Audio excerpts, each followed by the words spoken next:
আসসালামু আলাইকুম ভিউয়ার্স, কেমন আছেন সবাই? তো নতুন আরেকটি সংরক্ষণ পদ্ধতি নিয়ে চলে আসলাম আপনাদের মাঝে।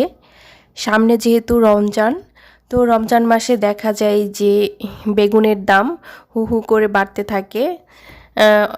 একটা সময় এমন পর্যায়ে চলে যায় যে বেগুন কেনাটা আসলে ধরাছোঁয়ার বাইরে চলে যায়। তো আমরা যদি এখন থেকেই বেগুনটা সংরক্ষণ করে রাখতে পারি ফ্রিজে, তো দেখা যায় যে আমাদের কিছু সংসারে কিছু টাকা সেভ হয়। যেহেতু রমজান মাসে আমরা বেগুনটা বিভিন্নভাবে ব্যবহার করি, বিশেষ করে বেগুনি তৈরিতে বেগুনটা খুব বেশি ব্যবহার করা হয়। তো বেগুনিটা হচ্ছে রমজানে খুব কমন একটা আইটেম। তো তাই আজকে আপনাদেরকে দেখাবো কিভাবে আপনারা বেগুনটা ডিপ ফ্রিজে দীর্ঘদিন সংরক্ষণ করে রাখতে পারেন। তো এখানে আমি বেগুনগুলোকে এই যে বেগুনির সাইজ করে কেটে নিয়েছি। তো আমার বেগুনটা যেহেতু একটু বড় সাইজ, তো আমি মাঝখান দিয়ে আরেকটা ফালি করে নিচ্ছি। তো দেখতে পাচ্ছেন একদম পাতলা পাতলা করে কাটতে হবে, এটা যেহেতু বেগুনি তৈরি করব এটা দিয়ে আমি একদম পাতলা স্লাইস করতে হবে। তো একটা বেগুন দিয়ে মিনিমাম 10 থেকে 12টা বেগুনি স্লাইস তৈরি হবে। আমি যেহেতু মাঝখান দিয়ে আবার কেটে রাখছি, তো আমার এখানে ডাবল হবে। তো এই সাইজ করেই কেটে নিচ্ছি। তো এই যে আমার বেগুনগুলো কাটা শেষ। তো এগুলো এখন এক সাইড করে রাখবো। তো আমি কিছু সবজি আসলে রান্নায় ব্যবহার করার জন্য কাটবো কিছু বেগুন। তো এগুলো আমি এক সাইড করে রাখছি। তো এই যে আমি রান্নায় ব্যবহার করার জন্য কিছু বেগুন নিয়ে নিয়েছি। তো এগুলোও কেটে নেব। এগুলো আমি সাধারণত তরকারিতে ব্যবহার করব।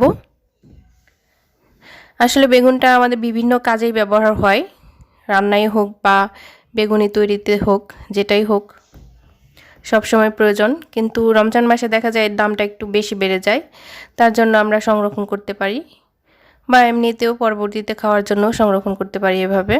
তো আমি এই যে 4 ফালি করে কেটে নিচ্ছি এটা। তো আমি সবগুলো একইভাবে কেটে নেব। তো আপনারা চেষ্টা করবেন সংরক্ষণ করার জন্য একদম ফ্রেশ যে বেগুনগুলো আছে সেগুলো নেওয়ার। তো আমার বেগুনগুলো খুব বেশি একটা ফ্রেশ ছিল না। এখানে আমার তরকারির জন্য এবং বেগুনির জন্য দুই সাইজের বেগুনি কাটা হয়ে গেছে। তো এখন এগুলোকে আমি প্রসেস করতে চলে যাব।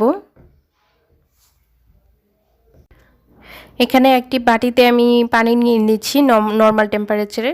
তো এখানে পরিমাণ মতো লবণ দিয়ে দিলাম। এখন আমরা রান্নায় যে হলুদটা ব্যবহার করি সেটা দিয়ে দিব এখানে। তো দিয়ে একটু পানির সাথে মিশিয়ে নিচ্ছি। তো এই মিশ্রণটাতে আমি বেগুনগুলো ডুবিয়ে রাখবো। এই যে বেগুনির জন্য যে বেগুনগুলো কেটেছিলাম এগুলো প্রথমে দিয়ে দিচ্ছি। তো এগুলো দেওয়ার পানিতে ভিজিয়ে রাখার উদ্দেশ্য হচ্ছে বেগুনগুলো কালো হবে না, একদম যেরকম ফ্রেশ ছিল সেরকমই থাকবে। তারপর তরকারির জন্য যে বেগুনগুলো কেটেছি সেগুলো দিয়ে দিচ্ছি। তো আমি আগেও সংরক্ষণ করেছি এগুলো, তো ভাবলাম আপনাদের সাথে একটু শেয়ার করি, আপনাদেরও কিছু কাজে আসবে। তো এই যে বেগুনগুলো ভেজানো হয়ে গেছে আমার। এগুলোকে আমি 10 মিনিট মতো পানিতে ভিজিয়ে রেখেছিলাম। তো বেগুনগুলো ওঠানোর পরে খেয়াল রাখতে হবে এগুলোতে যেন কোনো এক্সট্রা পানি না থাকে। আপনারা চাইলে ফ্যানের বাতাসে শুকিয়ে নিতে পারেন, অথবা হচ্ছে একটা টিস্যু দিয়ে বা রুমাল দিয়ে চেপে চেপে এক্সট্রা যে পানিটা আছে সেটা শুকিয়ে নিতে হবে। তাহলে বেগুনগুলো বেশ অনেক দিন ফ্রেশ থাকবে। যেহেতু আমরা এটা ডিপ ফ্রিজে রাখবো, তো এখানে এক্সট্রা কোনো পানি থাকা যাবে না, তাহলেই বেগুনগুলো ভালো থাকবে অনেক দিন। এই তো আমি হচ্ছে বেগুনগুলো সংরক্ষণ করার জন্য একদম পরিষ্কার শুকনো একটা বক্স নিয়ে নিয়েছি। তো বক্সের নিচে আমি এক পাট টিস্যু দিয়ে নিলাম। তো এখন একদম শুকনা যে বেগুনগুলো একদম মুছে নেওয়া, তো এগুলো আমি পার্ট বাই পার্ট বিছিয়ে দিচ্ছি। তো আমি এই যে বেগুনের জন্য যে বেগুনগুলো কেটেছিলাম সেগুলো আগে উঠিয়ে নিলাম। এখন উপরে আরেকটা টিস্যু দিয়ে দিচ্ছি। দেওয়ার পর আমি তরকারি রান্নার জন্য যে বেগুনটা কেটেছি সেটাও উঠিয়ে নেব এখানে। তো টিস্যুগুলো দেওয়ার উদ্দেশ্য হচ্ছে এখানে যদি এক্সট্রা কোনো পানি থেকে থাকে তাহলে টিস্যুটাও শুষে নেবে পানিটা। আর আপনারা চাইলে কিছুদিন পর পর টিস্যুটা চেঞ্জ করে দিতে পারেন। তো টিস্যুটা যদি ভেজে যায়। তো এই যে টিস্যু দিয়ে একদম মুড়িয়ে নিলাম। তো এখন এটা আমি ডিপ ফ্রিজে সংরক্ষণ করব। তো আজকে এই রেসিপিটি আশা করছি আপনাদের অনেক কাজে আসবে। তো ভিডিওটি যদি ভালো লেগে থাকে একটি লাইক দিবেন আর চ্যানেলটি সাবস্ক্রাইব করে অবশ্যই পাশে থেকে যাবেন। সবাইকে ধন্যবাদ। আল্লাহ হাফেজ। আসসালামু আলাইকুম।